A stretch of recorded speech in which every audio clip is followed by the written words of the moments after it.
Now, if I told you the greatest major league pitcher of all time had his season 144 years ago, you're going to be saying, Jeffrey, do you really need us to go back to the late 19th century to prove there was a better pitcher than Ohtani? Well, there's no question that Ohtani couldn't do what this guy did, and this guy was half blind when he did it. One of the first bespectacled superstars in Major League Baseball history. Our good friend of the channel, Ryan Thompson, wanted us to do a podcast on him, and he had a very interesting nickname, Whoopla. Not Whoop, there it is, like that song, but Whoopla. It's Will White. Not to be confused with the Will White Award that Frank DeFord won a few years ago, but Frank DeFord did say this is probably the most important pitcher nobody talks about anymore in Major League Baseball. Now, born William Henry White in Canton, New York, not Canton, was an American baseball pitcher and manager from 1875 to 1899. He played all or parts of 10 seasons in MLB, primarily for the Cincinnati Reds in the National League for 2 years in 78 and 79, and the Cincinnati Red Stockings in the AA, or the American Association, from 82 to 86. He had 3 40-win and 1 40-loss seasons in Cincinnati. Now, during the 82 and 83 seasons, he led the AA in wins, compiling a combined 83 and 34 win-loss record and a 184 earned run average. Over the course of 10 Major League seasons, he compiled a record of 229 and 166 with a 2.28 ERA. His career ERA ranks 9th in the all-time list of MLB career ERA leaders. White also set a number of major pitching records and still holds several. His 1879 totals of 75 complete games on 75 games started and 680 innings pitched and 2,906 batters faced remain impressive major league records. He was also the player manager of the Red Stockings for 71 games during the 84 season, 1884 of course, compiling a 44 and 27 managerial record. He was also remembered, and for many years only, as the only major league player to wear eyeglasses on the baseball field, and of course, he came from a family of opticians. White was born in 1854 in the town of Canton in Steuben County, New York. His parents were Lester White, a farmer, and his wife Adeline. The couple had at least 8 children: Oscar Leroy, James, Melville, William, Phoebe Davis, Estelle, George, and Hattie. He also adopted a girl named Phoebe Maynard, born in 1876, when they were in their 50s. White's ancestors likely immigrated to America during the colonial period. Now, White came from a baseball-playing family. When he was 13, his older brother Deacon began playing pro ball. Deacon was eventually inducted in the Baseball Hall of Fame. His cousin Elmer White played in major leagues in 1871, while Will was 16 and died unfortunately in 1872 at age 21. The January 89 issue of Sporting Life indicates that White was also related to Warren White, a native of Milton, New York, who played in the major leagues from 1871 to 1875. Now, got his major league debut on July 20, 1877 for the Boston Red Caps. The right-hander pitched 394 complete games with only 1,041 strikeouts, so he wasn't a heavy strikeout pitcher. Now, records of White's early years in organized baseball during the mid-70s are scarce. In an 1892 account of the history of baseball pitching, the Sporting Life wrote that White was about the first pitcher to develop the sharp curveball. Some people call it a slurve, a slider curve, or what do you call a breaking curve. Doing so allegedly in 1875, there's reports he was pitching it before that. During the 1876 season, White reportedly pitched for the Birmingham Critics, where John Kelly was his catcher. Now, in 1877, White's older brother Deacon was playing at first for the Boston Red Caps in the NL. Deacon, by then an established veteran, brought Will with him to Boston for a tryout. Will was given a 3-game tryout with the Red Caps, making his major league debut at age 22 on July 20th, 1877. He pitched 3 complete games and compiled a 2-1 record and a 3.00 earned run average and 27 innings pitched. During White's tryout with the Red Caps, Deacon and Will White formed the first brother battery in the game. Now, Will White accomplished under the Major League first. He was the first and for many years only Major League player to wear eyeglasses on the field. In a later account of White's early years, the Sporting Life wrote, White was about the only pitcher of consequence who wore glasses. He had great control of the ball, and he could land one over the pit wherever he wanted. He played wherever he wanted to, notwithstanding he was handicapped by weak eyes. The novelty of his wearing eyeglasses was a regular subject of coverage, and a 1911 newspaper story on eyeglass players noted there were none in the game at that time and had been none since White. The famous slugger Dan Brothers was quoted in the article as saying Will White, I suppose, was the last of the eyeglass pros. Nearsighted as Roosevelt, and Teddy could play a good game of ball, I'll bet. White was nevertheless a great pitcher. He had the curves, the speed, and all kinds of scientific trickery. Now, in Cincinnati, in 1878, the White brothers joined the Reds, where they were battery mates for the next 3 years. The 1878 season was White's first full campaign in pro ball. Appearing in 52 games, all complete, he compiled a 30-21 record and a 1.79 ERA. By July 1878, White garnered the infamous nickname Whoopla. After pitching a four-hitter against Harry Wright's Boston club, the Cincinnati Enquirer ran a headline, Whoopla William, when George Wright struck out swinging to end the eighth inning. The crowd in Cincinnati arose almost to a man, and such cheers and waving of hats and handkerchiefs were never heard and seen on the grounds before or since. When White then walked to the plate and hit the first pitch for a double, there was more howling by screaming, frantic fans. Now, in 1879, Deacon White took over as manager of the Red Stockings for the first 16 games of the campaign. The brothers also continued to work together as pitcher and catcher. After Will threw a four-hit shutout in June 1879, the Cincinnati Enquirer wrote that there could be no doubt in the world that with Jim Deacon to back him, Will White as a pitcher is today when it would appear. During the 79 season, again, Will White established several major league records. Of the 80 games played that year by the Red Stockings, White started 75 of them, threw 75 complete games, total 680 innings pitched, and 2,906 batters faced, with a 43-31 record, with an ERA of less than 2 and 232 strikeouts. White's 1879 totals remain major league records of games started, complete games, innings pitched, and batters faced, and obviously will never even be attempted.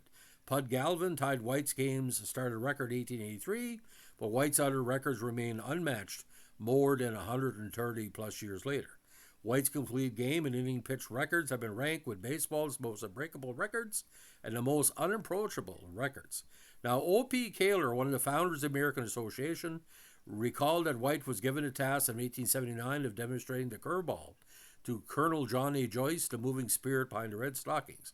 White was at the time one of the most expert curvers in the profession. Kaler described the demonstration that was conducted as follows. White stood upon the left of the fence at one end so that his hand could not possibly pass beyond the straight line, and pitched the ball so that it passed to the right in the middle post. This it did by 3 or 4 inches, but curved so much that it passed the third post and half a foot to the left. The diagram of the pitch, of course, illustrated the test and is very, very classic. Now, according to modern, mathematicians with baseball, White would use very little residue on the pitch. It was a dry curve. There was no slippery substance. Allegedly, later on, the pitchers like Gaylord Perry would throw the curve, but with a little bit of grease on it. Now, in 1880, White pitched in fewer games, but was even more effective by some measures that he had been in his record-setting 1879 season. In his third full year, he started 62 games, all complete games, and compiled a 2.14 ERA in 517 to third innings pitched. White's performance in 1880 also earned him a 5.2 wins above replacement rating, the 10th highest WAR rating in the National League that year. Unfortunately, White played for a team that compiled the lowest batting average in the National League. The 1880 Reds hit for a 224 average, 21 points behind the league average, and 55 points below the league-leading Chicago White Stockings. Lacking offensive support, and White paid for it in the win column, ended up with an 18-42 win-loss record. You would say 24 games under 500 as a pitcher was a bad year, but he was the best thing on a shitty team. Now, Cincinnati was removed from the National League after the 1880 season, and the team folded, leaving White without a club. In April 81, the newest National League club, the Detroit Wolverines, signed White after its principal star pitcher, George Bradley, suffered from a pulmonary hemorrhage during a preseason practice. When White was signed, The Detroit Free Press wrote of him, he is too well known to baseball admirers to need an introduction. On May 5th, 1881, at Buffalo, White appeared in the fourth game played by the Wolverines. He allowed 8 runs and 13 hits, including 2 hits by his brother Deacon, who had joined the Buffalo club. Hardy Richardson also hit a bases-loaded triple in the ninth and was thrown out at home plate. The Wolverines unfortunately lost the game 8-1, but the Detroit Free Press wrote, White, considering he had no practice to speak of the season, pitched very well, but he failed to bother the batsmen very badly. Now, White appeared in his second and final game for the Wolverines on May 12, 81. Detroit lost 10-4 to the Worcesters, and the press was less understanding after the second poor showing. The DFP wrote, White, who is an old-fashioned straight-arm pitcher, not a modern underhanded thrower, is not the man for a pitcher's position. The Worcesters had no trouble in biting him, and the only wonder is that they made no more base hits and runs. In his only 2 games for the 1881 Detroit Wolves, White compiled an 0-2 record and a 5.0 ERA in 18 innings. The Detroit team settled on George Derby as his lead pitcher, with Stump Weidman as a change pitcher, and White was released after those 2 starts. He finished the 1881 season playing for a semi-pro team in Cincinnati.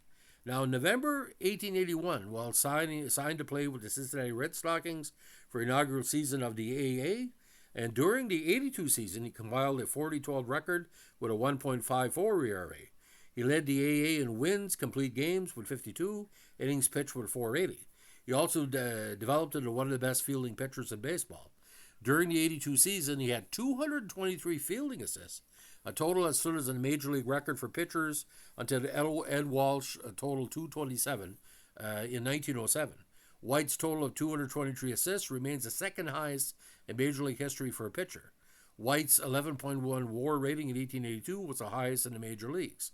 He also proved to be a decent hitter during the 82 season, batting .266 with 28 runs scored and 25 runs batted in. White pitched right-handed, but he was a switch hitter. Despite refusing to pitch on Sundays due to religious obligations, he led the Red Stockings to their first pennant in 1882. In 83, he compiled a 43-22 record and led the league with 43 wins, a 2.09 ERA, and 6 shutouts. White also ranked among the AA's leaders with a 9.1 WAR. He was second, 1,000 walks plus hits per innings pitched rating, like 1.00. 65 games played as pitcher, second. 577 innings pitched, second. 64 games started, second. And 64 complete games. In August 83, he was baptized in a second Advent denomination by being immersed in the Ohio River near Dayton, Kentucky. Now, in 1884, his first season as a born-again Christian, or what they call a baptized Christian, White became a player-manager, managing the Reds for the first 71 games of the campaign and leading the team to a 44-27 record.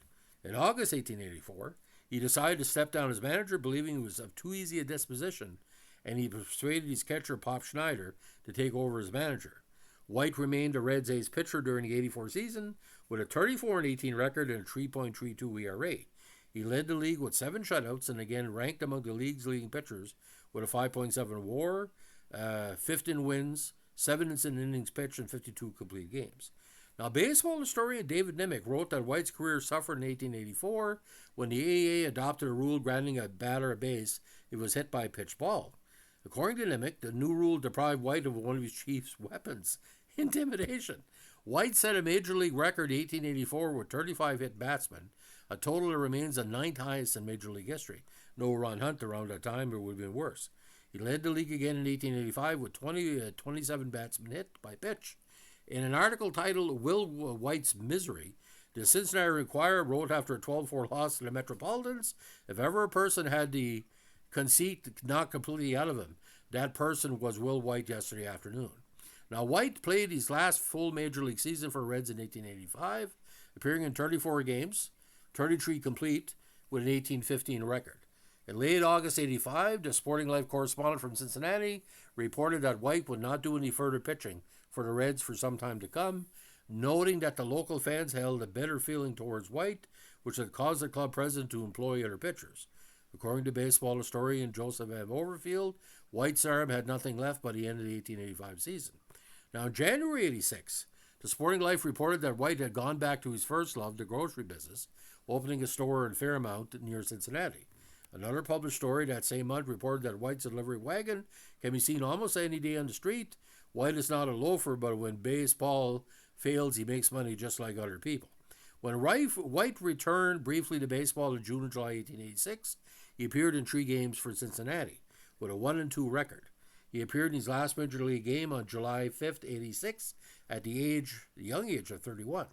2 days after White's last game, the Sporting Life reported, Will White seems to have disappeared from the scene of action as quickly as he appeared.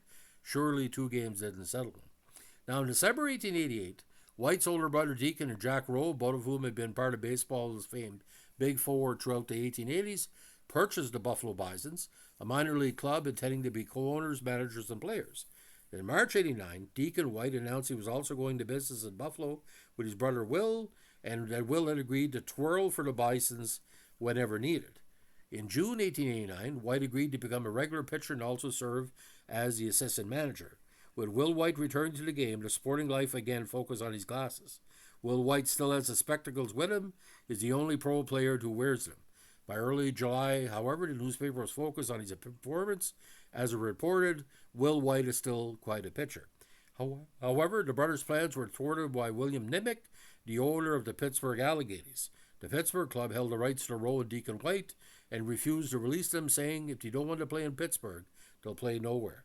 In July 89, Rowe and Deacon White agreed to play for Pittsburgh, and Will White was left in Buffalo to take over as solo manager of the Bisons. After 2 years away from baseball, he started 20 games for the 1889 Bisons, threw 17 complete games, and compiled a 7-13 record with a 2.3 ERA and 174 innings pitched. Now, during his 10 years in major leagues, he compiled again a 229-166 win-loss record. He ranks among the major league's all-time career leaders with a 2.28 ERA, 9th, 394 complete games, 17th, 1,111 walks and hits per inning pitched, 1.11 walks and hits per inning pitched, 27th, 221 wild pitches, 8th, 106 errors as pitcher, 15th, 1,260 walks per 9 innings pitch, 17th, and 36 shutouts, 63rd. Now, White was married in possibly 1876 or 1877 to one Harriet Holmes. He had a daughter, Catherine, born in December 1876. After retiring from baseball, White and his wife lived in Buffalo. He worked with his brother Deacon in the optical supply business, doing business as the Buffalo Optical Company. In 1895, the Sporting Life wrote that their brothers owned 99% of the company, which was a great success and had taken a handsome store on Main Street in Buffalo. Now, at the time of the 1900 U.S. Census, White and his wife were living in Buffalo with their daughter, and White was employed, again, as an optician. In 1910, White remained living in Buffalo, working still as an optician. His household at the time, including his wife and daughter, as well as a nephew and a cousin. However, a very unfortunate incident happened in August 1911 at his summer home in Port Carling, Ontario. The cause of death was drowning. According to one account, he was teaching his niece to swim, suffered a major heart attack while in the water, and died. He was buried at Forest Lawn Cemetery in Buffalo.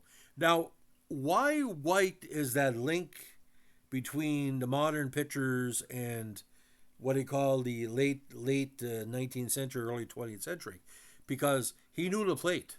He knew that if you pitched the right way on a regular basis, it would be to your advantage. Now, there was never mention how many pitchers.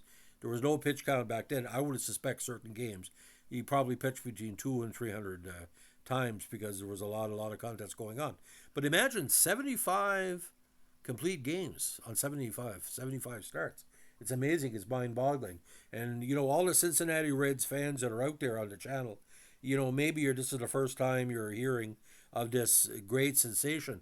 But like I said, what Ryan Thompson does and helps the channel, he made a request on this. He wants to bring light on some of the better players of the late 19th century because those people shouldn't be diminished.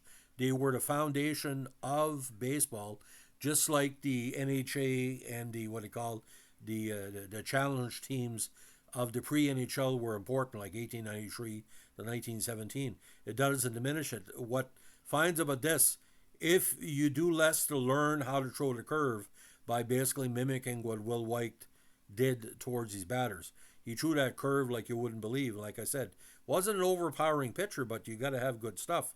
And I think what Frank DeFord and the other writers would like to say is that like the modern pitchers with a lot of durability, you look at Tommy John, Maddox, the Steve Rogers, who could pitch 70 to 100 pitchers like it was nothing.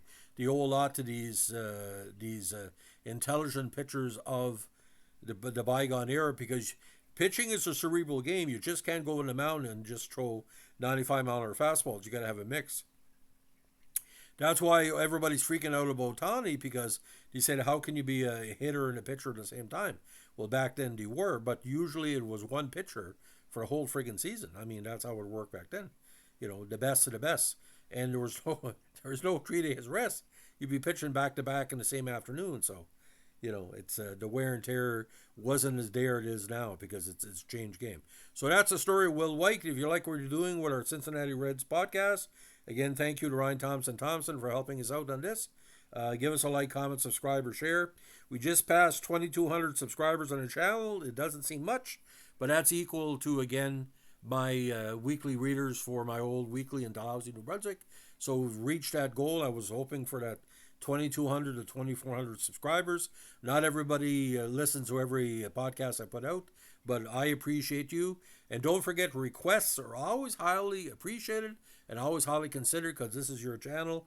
Let's work together and keep this historical run we're going on for entertainment, news, sports, everything that's pretty well positive. And we'll be doing a lot of what they call celebrity obituaries lately, sports and entertainment and otherwise. And that's part of history too. Just because someone dies, that doesn't mean that their impact will ever go away.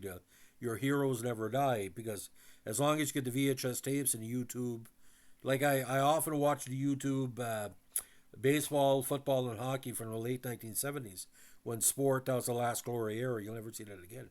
Like, we knew all the players. Nowadays, we know the salaries. We don't know the players. Thanks for listening. And don't forget, Happy New Year. 2024 is around the corner. Have a good one. Bye.